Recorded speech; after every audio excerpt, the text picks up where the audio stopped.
We could have some in their rookie seasons. We're hoping for a lot of them to go in the first round. Let's talk about it right now with Josh Edwards.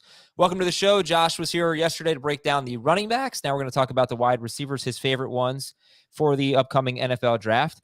All right, I asked you this question for running backs. I'll ask you again for wide receivers. You're an NFL GM. Give me your top two. My top two would be Ohio State's Garrett Wilson and Alabama's Jamison Williams, who is formerly of Ohio State. They were teammates in Columbus. Those would be my top two wide receivers because of their ability to make plays after the catch. And how do they compare with, not Jamar Chase? I know there's no Jamar Chase. How do they compare with, let's say, Jalen, Waddle, and Devonte Smith, who were the next two last year? Yeah, Devonte was just such a clean route runner, and that's what we saw in his first league in the NFL. Jalen, we saw his ability to make plays at and around the line of scrimmage.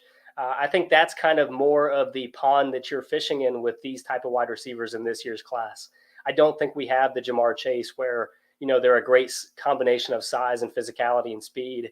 But I think you're going to get some difference makers. Garrett Wilson is a guy that has as good of body control as I've seen from a wide receiver prospect in recent years. And then Jamison Williams, before his injury, was one of the most dynamic players in all of college football. So you're talking about a league where we put a lot of value into a player's ability to make to gain yardage after the catch, and these guys bring it to the table tenfold. You've got the same in Chris Olave from Ohio State.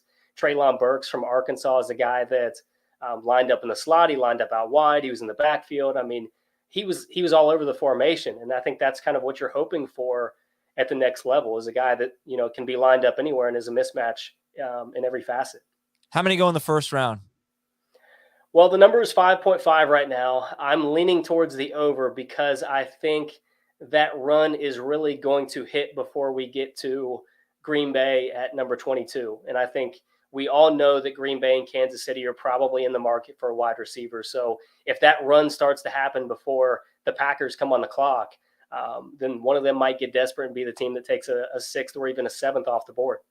So how much separation is there from Garrett Wilson and Jamison Williams to let's say Drake London out of USC, who I think a lot of people really like, some as their number one wide receiver? What's the difference between those top two guys and Drake London?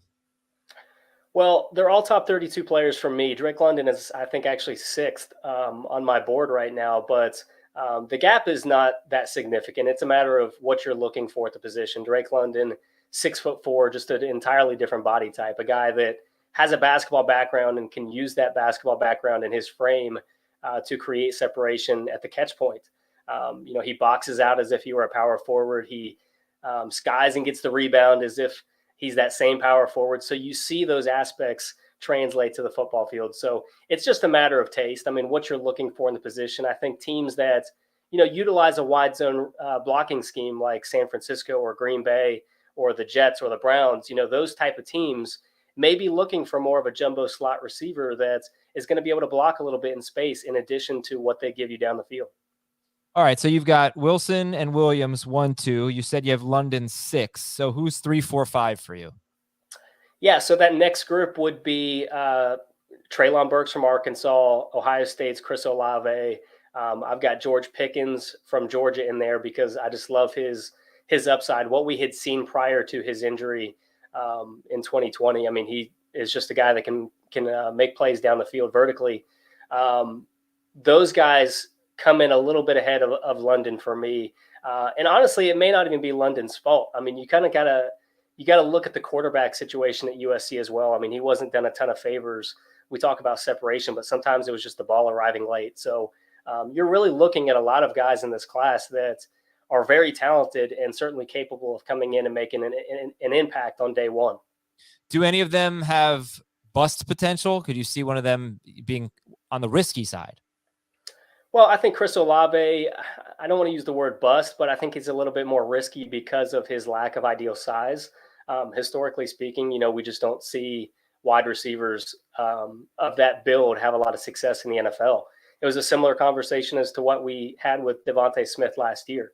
I think it's becoming less of a strong point in arguments because of the way that the game is played today. It's not as much press man coverage as what we had seen, 10, 20 years ago, where guys are getting jammed at the line of scrimmage and you just can't get off the ball. But Chris Olave just, I still think he's fighting uphill in that, traditional argument of not having the size to be able to contend as a wide receiver in the NFL.